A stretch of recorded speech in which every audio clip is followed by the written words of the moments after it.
శ్రీరామ్ జై శ్రీ గణేష్. ఎలా ఉన్నట్టు ఫ్యామిలీ, నేను కూడా మీరు చాలా మంచిగా ఉంటారు గైజ్. ఈ వీడియోలో అయితే గణేశుడికి సంబంధించి ఎర్త్ వర్క్ అయితే మనం చేయడానికి పోతున్నాం. అందుకనే ఈ వీడియోకి అయితే మీరు లాస్ట్ వరకు అయితే చూడండి. అండ్ మన బ్యాక్ సైడ్లో గణేశుడు లేడు, ఎందుకంటే నేను చేసి హాల్లో అయితే చాలా సౌండ్ అనేది వస్తుంది. దానికోసం నేనైతే ఫేస్ వాయిస్ ఓవర్ అయితే వీడియో వచ్చి చేసిన గైజ్, అంటే మా రూమ్లో. మీరైతే వీడియో లాస్ట్ వరకు అయితే చూడండి. అండ్ వీడియో అయితే లెంత్ చాలా చిన్నగా అయితే ఉంది, అందుకని వీడియో అయితే మీరు లాస్ట్ వరకు చూడండి. అండ్ ఇవైతే గణేశుడికి సంబంధించి evening updates. So friends, once again జై శ్రీరామ్ జై శ్రీ గణేష్. అయితే మనమైతే ఈ లాస్ట్ వీడియోలో అయితే నెట్ క్లాత్ అనేది ఏడైతే మనకు అవసరం ఉంది ఆడైతే ఫిట్ చేసుకున్నాం. మీరైతే చూసుకోవచ్చు వీడియోలో. ఇప్పుడైతే మనం మట్టి వర్క్ తొందరగానే రేపే మట్టి వర్క్ స్టార్ట్ అయ్యేది, అందుకనేసి మనం ఎర్త్ వర్క్ అనేది కంప్లీట్ చేసేస్తాం ఇది వీడియోలో. మనం లాస్ట్ టైం లైవ్ వీడియోలో అయితే ఎర్త్కి కొన్ని సపోర్ట్స్ అయితే ఇచ్చినాం. ఇప్పుడైతే ఈ సైడ్లో మీరు చూసుకోవచ్చు కదా, జేవర్ అనేది చాలా ఊగుతుంది. దీనికైతే మనం సపోర్ట్స్ అయితే ఇప్పుడు ఇచ్చేస్తాం.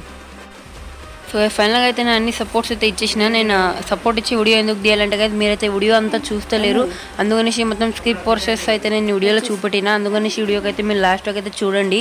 అండ్ ఈ వీడియో లెంత్ బిట్ట చాలా చిన్నగా ఉంది ఇది ఒక 3 to 4 minutes. అండ్ అలాగే మీరు చూసుకోవచ్చు లాస్ట్ టైం పెట్టిన నెట్ క్లాత్. అండ్ బ్యాక్గ్రౌండ్లో ఎర్త్ అంతా కనబడతలే గైజ్, కానీ ఆయన చేయాలి కదా, ఎందుకంటే బ్యాక్గ్రౌండ్లో ఎర్త్ ఒక లుక్ వస్తుంది అనేసి రౌండ్ షేప్లో.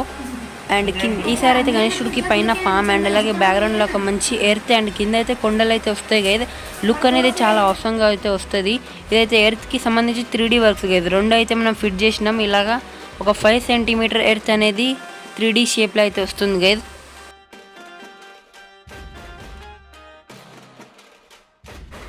మీకు మినికైతే గణేశుడి గురించి ఏమైనా డౌట్ ఉంటే మీరైతే నా కమెంట్లో అడగచ్చు, నేనైతే దానికి రిప్లై చేసి మీకైతే ఆన్సర్ అయితే ఇచ్చేస్తా. అండ్ అలాగే ఈ వీడియో అయితే మనం అడ్డంగానే సీకులు అయితే పెడుతున్నాం. ఇట్లా స్టాండ్ పొజిషన్లో మనం ఈ వీడియో అయితే పెట్టాం, ఎందుకంటే వీడియోలో అయితే చాలా లాంగ్ అయిపోతుంది అనేసి. అండ్ గైజ్ అవైతే నేను ఆఫ్లైన్లో అయితే ఆ వర్క్స్ అయితే చేసుకుంటా.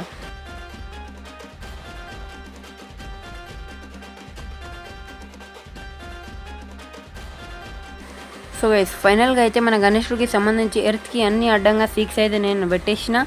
మీరైతే చూసుకోవచ్చు కదా, అన్నీ అయితే పెట్టేసినాం కదా. మనం కింద నుంచి పైన వరకు, అంటే పైన నుంచి కింద వరకు అన్నీ పెట్టేసినాం కదా. దీన్ని ఇట్లా కొంచెం 3Dగా అయితే ఎన్ని సెంటీమీటర్ ఉంది ఒకసారి నేనైతే మీకు మెజర్మెంట్ టేప్తో అయితే మెజర్మెంట్ చేసి చూపెడతా. ఒక 5 cm అయితే ఉంది కదా నేను అనుకొని. కదా ఒక 5 cm అయితే ఉంది కదా, మీరైతే వీడియోలో చూసుకోవచ్చు. ఇదైతే జస్ట్ మనం ఇట్లా పెట్టినాం కదా, ఒక ఇట్లా అడ్డంగా అయితే పెట్టినాం. దీనిపైన ఇక స్టాండ్ పొజిషన్లో ఇంకా సీక్స్ అయితే పెట్టాలి, అవైతే నేను పెట్టేస్తా తర్వాతకి. అండ్ అలాగే కింద అయితే గణేశుడికి సంబంధించి కొండలు వస్తాయి, దాని వరకు అయితే నేను ఆఫ్లైన్లో చేసుకుంటా. ఈ హైట్ వరకు అయితే కొండలు అయితే వస్తాయి. మీకు వీడియో వచ్చితే మీరైతే నా వీడియోకి లైక్ చేయండి. అలాగే మీరు నా ఛానల్ పైన కొత్త ఉంటే ఛానల్కి అయితే తొందరగానే సబ్స్క్రైబ్ చేయండి. అండ్ అలాగే బెల్ ఐకాన్ అయితే ప్రెస్ చేయడం మర్చిపోకండి. అండ్ నేనైతే పొద్దున్న అప్డేట్స్లో చెప్పిన ఎర్త్ అనేది కార్డ్బోర్డ్తో చేస్తాను, కానీ నేనైతే ఒకసారి ట్రై చేస్తే జేవైర్తో చాలా మంచి లుక్ వచ్చింది. అండ్ అలాగే గణేశుడికి మనం మట్టి వర్క్ అనేది వెడ్నెస్డే రోజు అయితే స్టార్ట్ చేస్తున్నాము. ఈవినింగ్ ఒక 4:30 వీడియో వస్తుంది. దాంట్లో అయితే గణేశుడికి సంబంధించి లెగ్ వర్క్ అయితే ఉంటుంది. లైవ్ వీడియో అయితే పెడతలే గైస్, దానికోసం అయితే సారీ, ఎందుకంటే లైవ్ వీడియో అందరైతే చూస్తలేరు గైస్, కొందరే చూస్తున్నారు. అండ్ అలాగే గైస్ లైవ్ వీడియో పెడితే నాకైతే ఆ టైంలో కొంచెం వర్క్ ఉంది, అందుకనేసి నేనైతే లైవ్ వీడియో పెట్టలేకపోతున్నాను, దానికోసం అయితే సారీ. అండ్ మీరైతే ఆ వీడియోని గ్రాండ్ సక్సెస్ అయితే చేయాలి కదా మట్టి వర్క్ వీడియోకి. మన మట్టి వర్క్ అనేది వెడ్నెస్డే ఈవినింగ్ 4:30కి అయితే ఒక వీడియో వస్తుంది.